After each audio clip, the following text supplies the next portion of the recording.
Hello बच्चों, तुम्हारा chapter चल रहा है इश्यू ऑफ डिबेंचर। तो कल हमने टॉपिक किया था issue of debenture as collateral security. तो उसमें प्रॉब्लम है क्वेश्चन नंबर 32। देखो, मैंने आपको बताया था जब मैंने कल टॉपिक कराया था issue of debenture as collateral security, तो आपके पास दो मेथड्स हैं। फर्स्ट विदाउट जर्नल एंट्री और सेकंड विद जर्नल एंट्री। पर जब जर्नल एंट्री करनी है तब हमें एंट्री पास करनी है debenture suspense account debit to debenture. तो अब क्वेश्चन नंबर 32 के अंदर हम ऐसे ही प्रेजेंट करेंगे। क्वेश्चन नंबर 32 कह रहा है कि हमने भगवती लिमिटेड ने लोन लिया 3 लाख रुपीस का आईडीबीआई बैंक से। तो इसकी एंट्री मैंने कल बताई थी आपको। अगर हम लोन लेते हैं तो एंट्री हो जाएगी bank account debit to loan from IDBI bank. तो हमने 3 लाख रुपीस का लोन लिया। अब लोन लिया तो बैंक ने हमें बोला कि आप सिक्योरिटी दो। तो हमने सिक्योरिटी में कोई प्राइमरी सिक्योरिटी रखी होगी, पर बैंक कह रहा है कि मुझे सेकेंडरी सिक्योरिटी भी चाहिए, कोलेटरल सिक्योरिटी। तो उसके लिए क्वेश्चन क्या कह रहा है? उसके लिए क्वेश्चन कह रहा है कंपनी ने 4009% debenture of 100 each as a collateral security issue करे। अब क्वेश्चन ने बोला नहीं कौन सा मेथड अप्लाई करो, जर्नल एंट्री वाला या विदाउट जर्नल एंट्री वाला। तो अब बताओ आप कौन सा मेथड हम अप्लाई करें, जर्नल एंट्री या विदाउट जर्नल एंट्री? तो विदाउट जर्नल एंट्री वाला करते हैं। तो उसके अंदर हम लॉन्ग टर्म बोरोइंग का एक नोट बनाएंगे।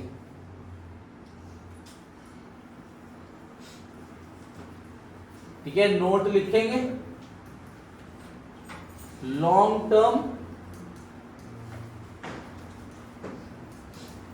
बोरोइंग्स और यहां पे लिख देंगे loan from IDBI bank. 3 lakh rupees का आपने लोन लिया और ब्रैकेट में लिख दोगे secured by issuing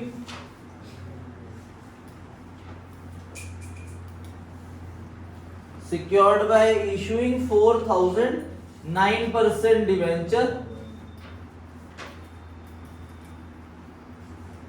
of ₹100 each as collateral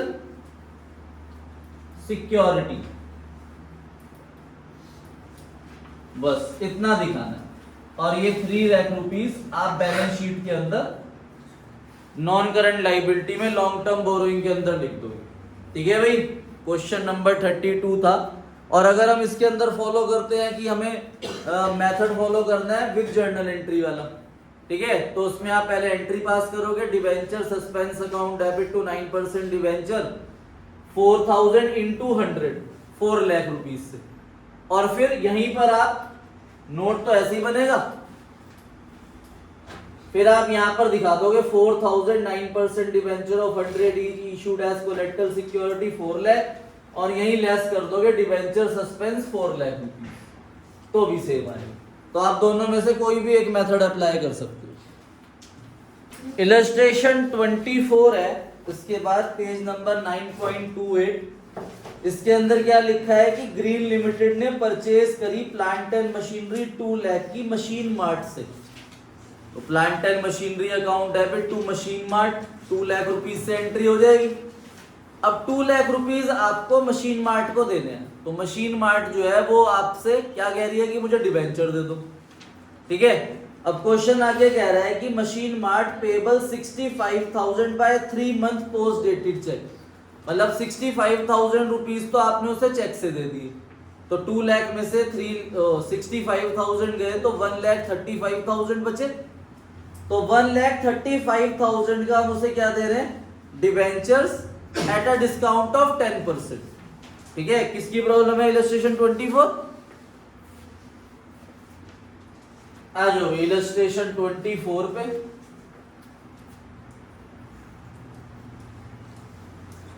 तो पहली एंट्री हो जाएगी आपकी plant and machinery account debit to machinery mart. आपने 2 लाख रुपीस की मशीनरी परचेज करी। अब आप 2 लाख रुपीस में से 65,000 से चेक से दे रहे हो, तो 2 लाख में से आपने 65,000 रुपीस चेक से दे दिए, तो जो बैलेंस बचे उसको आप क्या दे रहे हो, डिबेंचर्स। और वो डिबेंचर्स पार पे भी नहीं दिए जा रहे, अगर पार पे दिए जाते तो हमें नंबर ऑफ डिबेंचर निकालने की जरूरत ना पड़ती। अब हम डिबेंचर दे रहे हैं डिस्काउंट पे, तो फॉर्मूला क्या है, हमें नंबर निकालने पड़ेंगे। तो नंबर का फॉर्मूला है cost of asset minus cash paid upon face value minus discount. 10% discount है, तो 1,35,000 को आप 90 से डिवाइड करोगे तो आपके नंबर ऑफ डिबेंचर 1500 आ जाएंगे। तो 1500 डिबेंचर्स आप इशू कर रहे हो मशीन मार्ट लिमिटेड को, तो आप एंट्री करोगे machine mart debit 2 lakh rupees देने हैं, पर आप डिबेंचर दे रहे हो डिस्काउंट पे और आपने उसे पैसे भी दिए कुछ, तो 2 बैंक अकाउंट से आपने 65,000 दे दिए, बाकी के आप डिबेंचर दे रहे हो, पर वो डिबेंचर किस पे दे रहे हो, डिस्काउंट पे। ठीक है, 6% डिबेंचर है, तो 6% डिबेंचर अकाउंट और ऊपर डेबिट हो जाएगा discount on issue of debenture account. ठीक है, और डिबेंचर क्या है, कौन सी वैल्यू आती है, फेस वैल्यू, तो 1500 इंटू 100 1,50,000 और 1500 इंटू 10 15,000। इन्होंने एक एंट्री और करी है, वो मैं आज सिखाऊंगा, तब हमें हर क्वेश्चन के एंड में वो एंट्रियां भी करनी। ठीक है, इलस्ट्रेशन 24 के बाद है इलस्ट्रेशन 26। इलस्ट्रेशन 26 पे आ जाओ, पेज नंबर 9.30। ये टॉपिक भी मैंने आपको कल कराया था कि अगर हम डिबेंचर्स इशू करते हैं किसको, प्रमोटर्स को, अगर प्रमोटर्स को डिबेंचर इशू करेंगे तो किस नाम से लिखेंगे, इनकॉर्पोरेशन एक्सपेंस या प्रिलिमिनरी एक्सपेंस, और अगर अंडरराइटर्स को इशू करेंगे तो क्या लिखेंगे, अंडरराइटिंग कमीशन। तो इसमें दोनों चीजें, जूम कार लिमिटेड ने 2000 10% debenture of 100 each fully paid up promoters को इशू करे for their services to incorporate the company. Incorporate मतलब कंपनी को सेटअप करने पे, रजिस्टर करने पे उन्होंने सर्विसेज दी, तो उसके बदले में उन्होंने 2000 डिबेंचर्स दी, तो 2000 इंटू 100 2 लाख रुपीस से आपकी एंट्री हो जाएगी incorporation expense account debit to promoters, book में ही देख लो, और फिर promoters debit to 10% debenture 2 lakh rupees. फिर आगे हमने 1010% डिबेंचर ऑफ 100 ईच अंडरराइटर्स को इशू करे फॉर देयर अंडरराइटिंग कमीशन, तो इसकी एक और एंट्री हो जाएगी underwriting commission account debit to underwriters 1000 into 100 1 lakh rupees, और फिर underwriters account debit to 10% debenture account 1 lakh rupees. ठीक है, इन्होंने एक एंट्री और करी हुई है statement of profit and loss account debit to underwriting commission और टू इनकॉर्पोरेशन एक्सपेंस, ये ट्रांसफर एंट्री है।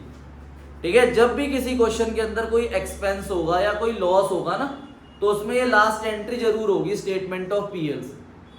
जो उससे पिछला क्वेश्चन था उसमें भी स्टेटमेंट ऑफ पीएल और सिक्योरिटी प्रीमियम रिजर्व को यूज करके लास्ट एंट्री करी हुई है, क्योंकि उसमें भी डिस्काउंट नाम का लॉस है, एक्सपेंस है, इसलिए वो भी एंड में स्टेटमेंट ऑफ पीएल से राइट ऑफ होता है। तो इसलिए हर क्वेश्चन के अंदर जिसमें भी एक्सपेंस आ जाए या लॉस आ जाए उसमें लास्ट एक एंट्री जरूर होगी statement of profit and loss account debit to discount या statement of profit and loss account debit to expense के नाम, वो आज मैं लिखवा दूंगा, तब आपको क्लियर हो जाएगा।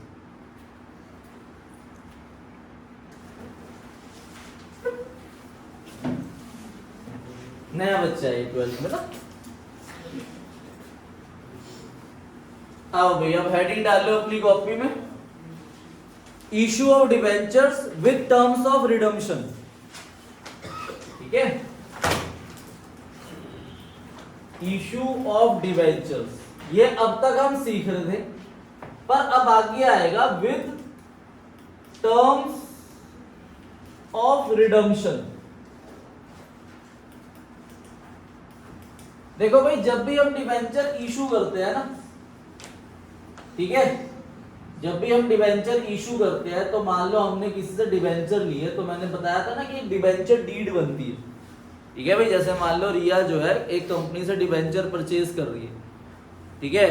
तो रिया एक डिबेंचर डीड, मतलब कंपनी एक डिबेंचर डीड बनाएगी और उस पे साइन करेगी कंपनी, और रिया के पास होगी ये डीड।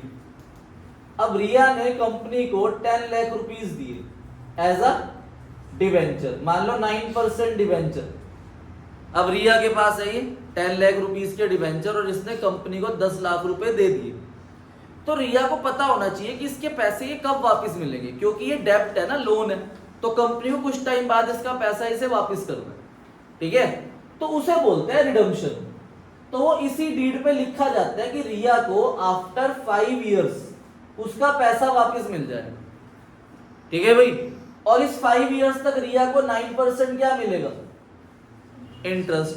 तो 10 लाख का 9% 90,000 रुपीज एवरी ईयर रिया को क्या मिलेगा, इंटरेस्ट मिलेगा।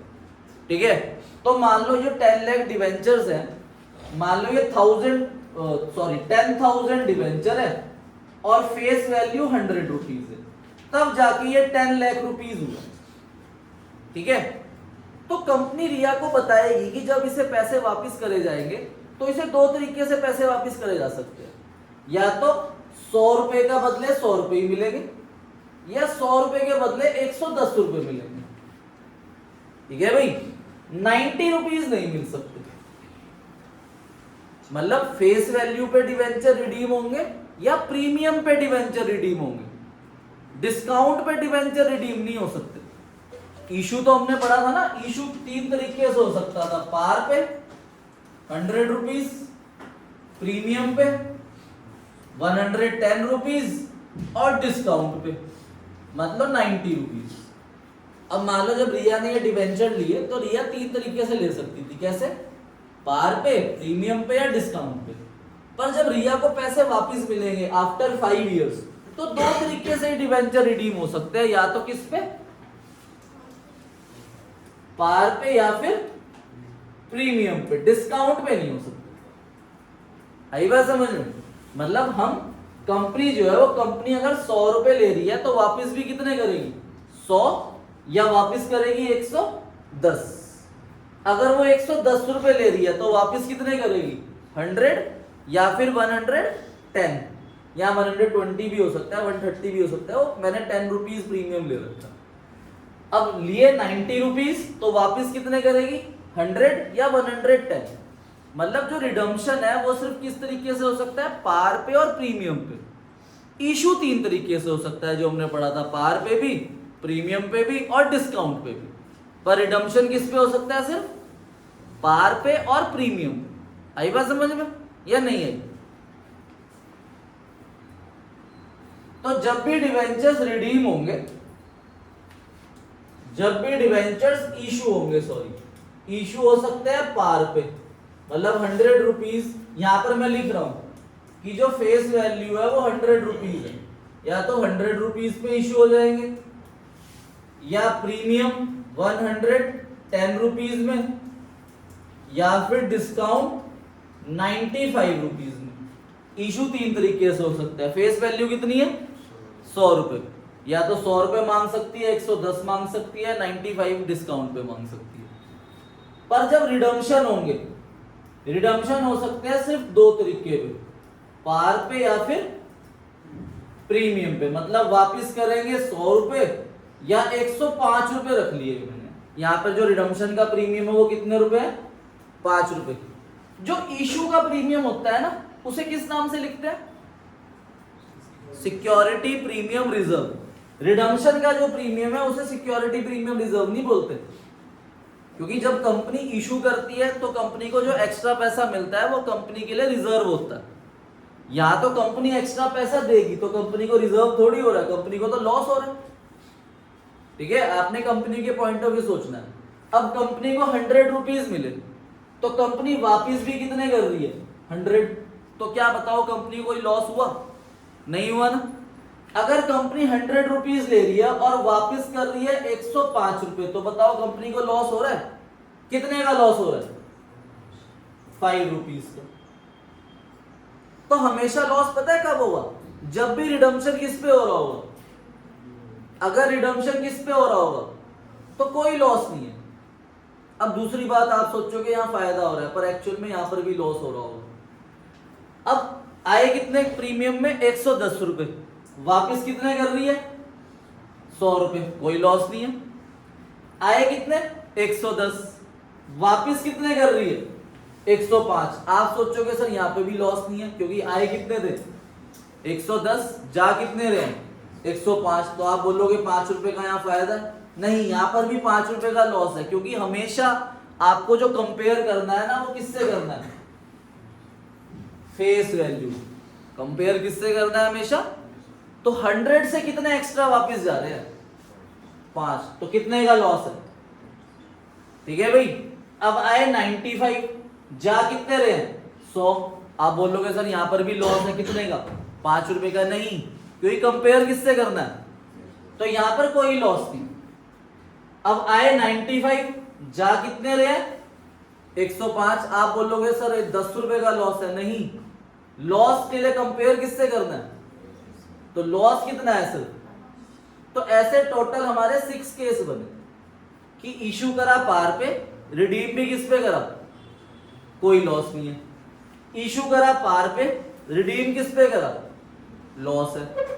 इशू करा प्रीमियम पे, रिडीम किस पे करा, कोई लॉस नहीं है। इशू करा प्रीमियम पे, रिडीम किस पे कर रहे हैं, लॉस है। इशू करा डिस्काउंट पे, रिडीम किस पे करा, कोई लॉस नहीं है। इशू करा डिस्काउंट पे, रिडीम किस पे करा, प्रीमियम पे, लॉस है। तो रिडीम के टाइम पे लॉस तभी होगा अगर रिडम्पशन किस पे हो रहे होंगे, तो आपको क्वेश्चन के अंदर ये लाइन देखनी है कि रिडम्पशन एट प्रीमियम है या नहीं है। अगर रिडम्पशन एट प्रीमियम है तो हम लॉस लिखेंगे, अगर रिडम्पशन एट प्रीमियम नहीं है तो हम लॉस क्यों लिखें। अब आप मेरे से एक बात पूछोगे, रिया ने मेरे से एक बात पूछी, रिया ने कहा सर पैसे तो 5 साल बाद देने हैं ना, हम तो चैप्टर का नाम क्या पढ़ रहे हैं, इशू ऑफ डिबेंचर, तो अभी तो रिया ने कंपनी को पैसे दिए, पर पैसे कंपनी रिया को कितने साल बाद देगी, तो लॉस तो हम 5 साल बाद देखे ना, आज क्यों देख रहे हैं, बताओ रिया, गलत बोल रहा हूं भाई। लॉस कंपनी को होगा कितने साल बाद, 5 साल बाद, कितने रुपए का, 5 रुपए का। तो ये हम आज इशू के टाइम पे क्यों पढ़ रहे हैं, इसलिए पढ़ रहे हैं क्योंकि ना अकाउंट्स के अंदर एक कंसेप्ट होता है जिसका नाम है प्रूडेंस कंसेप्ट। प्रूडेंस कंसेप्ट हमें बताता है कि अगर आपको की लॉस होने वाला है और वो ट्रांजैक्शन आज के इशू से रिलेटेड है तो उस लॉस को भी आज ही लिखोगे। फ्यूचर में होने वाला कोई भी लॉस अगर आज की ट्रांजैक्शन से रिलेटेड है तो उसे आज ही लिखा जाएगा, ये हमें प्रूडेंस कंसेप्ट बोलता है। तो एग्जाम के अंदर एमसीक्यू भी आ जाता है कि हम रिडम्पशन के टाइम के लॉस को इशू के टाइम पे क्यों लिखते हैं, एज पर विच कंसेप्ट, प्रूडेंस कंसेप्ट। तो प्रूडेंस कंसेप्ट हमें बताता है, ये हमें पावर देता है कि आज हम अपने अकाउंट्स में फ्यूचर में 5 साल बाद होने वाले लॉस को इशू के टाइम पे लिखेंगे। क्लियर है, कंसेप्ट क्लियर हुआ, समझ आया, ठीक है। अब जर्नल एंट्रीज देखते हैं इसकी, इसे नोट करना है कुछ। तो केस 1 है आपका issued at par and redeemable also at par. तो एक्स लिमिटेड ने 1000 debenture 9% debenture of 100 each issue करे, redeemable after 5 years at par, और रिडीम होंगे आफ्टर 5 इयर्स पार पे। तो रिडीम भी किस पे हो रहे हैं, पार पे, इशू भी किस पे कर रहा था, पार पे, तो कोई लॉस नहीं है। तो सिंपल वो 2 एंट्री हो जाएगी आपकी। पहली, bank account debit to 9% debenture application and allotment account 1000 into 100 1 lakh 1 lakh। Narration लिख दोगे आप, एप्लीकेशन मनी रिसीव। और second entry 9% debenture application and allotment account debit to 9% debenture account, यहां पर भी 1 लाख रुपीज और यहां पर भी 1 लाख रुपीज। सिंपल, क्यों, क्योंकि हमने इशू करा पार पे और रिडीम भी किस पे करा, पार पे, तो हमें कोई लॉस नहीं, ठीक है। और अगर सेकंड केस आ जाए, अब सेकंड केस को ध्यान से देखना भाई। अब केस सेकंड है आपका, इसमें क्या है, इशूड एट पार और रिडीमेबल रिडीमेबल होगा at premium, redeemable at premium.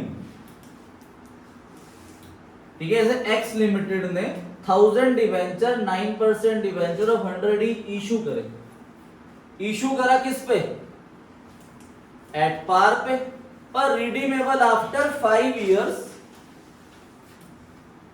Redeemable after 5 years at the rate 10% premium. ध्यान से देखो, अब इशू किस पे हो रहा था, पार पे, अब रिडीम किस पे हो रहा है, 10% प्रीमियम पे। देखो इधर देखना ध्यान से वर्किंग, आपने 1000 नंबर ऑफ डिवेंचर इशू करे और 100 रुपीज पे इशू करे, ये इशू की बात है, किसकी बात है, इशू। पर जब आप रिडीम कर रहे हो तब आप 100 रुपए वापिस कर रहे हो या 110 रुपए वापिस कर रहे हो, 10% प्रीमियम पे वापिस कर रहे हो ना, तो आए आपके पास 100, जा कितने रहे, तो हमें फ्यूचर में कितने रुपए का लॉस है, तो 10 रुपीज का लॉस है। अभी इस लॉस को भूल जाओ, इधर देखो बोर्ड पे, अभी इस लॉस को भूल जाओ। अभी आपके पास पैसे कितने आ रहे हैं, 1000 इंटू 100 कितने, 1 लाख रुपीज आए। आप पहली एंट्री यही करोगे, bank account debit to 9% debenture application allotment 1 lakh 1 lakh. दूसरी एंट्री भी सेम रहेगी, 9% debenture application allotment account debit 1 lakh to 9% debenture account 1 lakh. ठीक है, पर लॉस कितने का है, 10 रुपए का। ये लॉस जो है ना हमेशा इस वाली एंट्री में शो होगा, बैंक वाली एंट्री में शो नहीं होगा। बैंक वाली एंट्री में तो वो अमाउंट आएगा जितना अभी आया, पर जब हम ट्रांसफर वाली एंट्री करेंगे तो इसमें हमें ये लॉस शो करना है। अब नंबर ऑफ डिवेंचर कितने थे, 1000, कितने रुपए का लॉस हो रहा है, 10 रुपीज का, तो 1000 इंटू 10 कितना हो गया, 10,000। तो जब आप ये वाली एंट्री करोगे तो यहां पर डेबिट में लॉस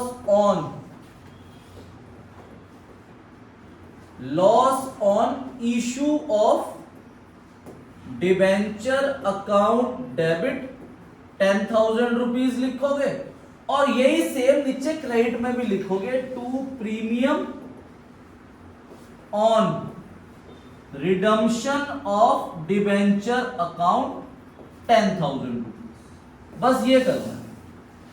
जितना आपको फ्यूचर में लॉस होगा वो लॉस के नाम से डेबिट में भी लिखना है और क्रेडिट में लिखना है premium on redemption of debenture के नाम से। सिक्योरिटी प्रीमियम रिजर्व नहीं है ये premium on redemption of debenture है, बस ये डिफरेंस है और कुछ नहीं। ठीक है भाई, जितना लॉस के नाम से डेबिट होगा उतना ही premium on redemption of debenture के नाम से क्या हो जाएगा, क्रेडिट हो जाएगा। नंबर ऑफ डिवेंचर्स मल्टीप्लाई होगा रिडम्पशन के प्रीमियम के साथ। ठीक है, अब केस 3 है आपका, इशूड हो रहा है प्रीमियम पे और रिडीम हो रहा है पार पे। तो जब भी रिडीम पार पे होगा हमें कोई लॉस नहीं होगा, तो सिंपल वही एंट्रीज होंगी जो अब तक हम करते आ रहे हैं। ठीक है, जैसे वाई लिमिटेड ने 5000 डिवेंचर इशू करे, 100 रुपीज का एक डिवेंचर और 10% प्रीमियम पे इशू करा, तो number of debenture 5000, 100 rupees face value, 10 rupees premium, तो 110 रुपीज आए। पर रिडीम किस पे कर रहे हैं, पार पे, तो हमें कोई लॉस नहीं है। तो सिंपल इशूड के प्रीमियम को क्या लिखते हैं, सिक्योरिटी प्रीमियम रिजर्व। तो आपकी 2 एंट्री हो जाएगी सिंपल। पहली entry bank account debit to 9% debenture application and allotment account 5000 into 110, 5,50,000, 5,50,000। फिर सेकेंड एंट्री कर दोगे आप, 9% debenture application and allotment account debit 5,50,000 to 9% debenture account और to security premium reserve account. तो यहां पर फेस वैल्यू आ जाएगी 5 लाख और यहां 50,000 रुपीज सिक्योरिटी प्रीमियम रिजर्व आ जाएगा। देखो हमें फ्यूचर में कोई लॉस नहीं है, इसलिए मैंने कोई लॉस नहीं लिखा। 100 रुपीज की जगह 110 रुपए आ रहे हैं, तो जो 10 रुपए एक्स्ट्रा आ रहे हैं वो सिक्योरिटी प्रीमियम रिजर्व है, इसलिए हमने लिख दिया। ठीक है, सिंपल। पर यहां पर लॉस पता है कब आ जाएगा? लॉस तब आ जाएगा अगर रिडम्पशन किस पे हो रहा होगा? प्रीमियम पे। तो आपका केस 4 है, केस 4 लिखो।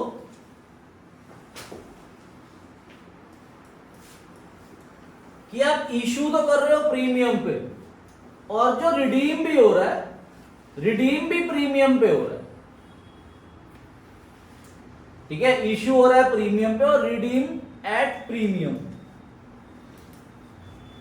कि रिडम्पशन भी आप प्रीमियम पे ही कर रहे हो। सेम एग्जांपल में समझते हैं, बस यहां पर मैं रिडम्पशन एट प्रीमियम कर दूंगा। जैसे वाई लिमिटेड ने इशू करे 5000 9% debenture of 100 each at the rate 10% premium. देखो इशूड का प्रीमियम और रिडम्पशन के प्रीमियम से ना कोई मतलब नहीं होता एक दूसरे में। ठीक है, अगर मैं यहां पर रिडीमेबल एट 5% प्रीमियम कर दूंगा ना, तब आप ये मत सोचना कि आए तो 10 रुपए प्रीमियम थे और जा 5 रुपए प्रीमियम रहे हैं, तो हमें लॉस तो हुआ नहीं। लॉस हुआ है क्योंकि हमें हमेशा कंपेयर किससे करना है? Face value. ठीक है भाई, तो यहां पर आपके पास 5000 के 100 रुपीज फेस वैल्यू, 10% प्रीमियम, 110 रुपए आ रहे हैं। पर जब हम रिडीम कर रहे हैं तो हम रिडीम 105 रुपए कर रहे हैं।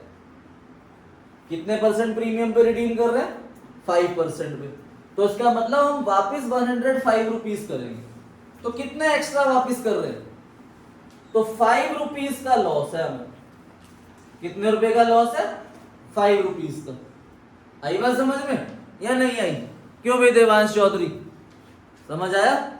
तो अब देखो क्या होगा एंट्री में, सिंपल एंट्री हो जाएगी। देखो 5000 into 110, bank account debit to 9% debenture applicant allotment 5,50,000, 5,50,000 हो गए।